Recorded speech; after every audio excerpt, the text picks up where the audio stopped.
This is the best damn shrimp I've ever had in my life. Got some fresh shrimp in from North Kakalaki, and the secret to this recipe is charcoal combined with this compound butter.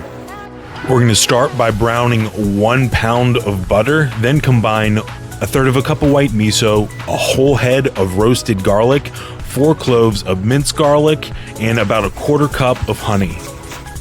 After all this is whisked and combined and the butter has cooled down a bit, we're going to whisk it over an ice bath to add some air and to get it to solidify.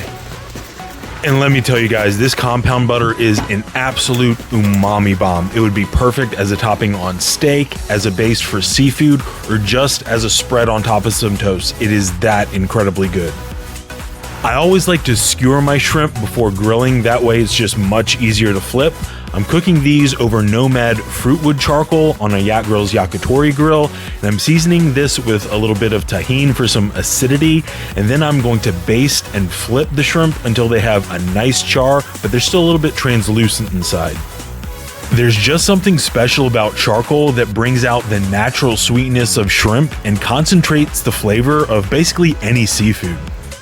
I've cooked shrimp dozens of different ways, from cocktail to curries, and I have to say this is head and above the best preparation I've ever tried.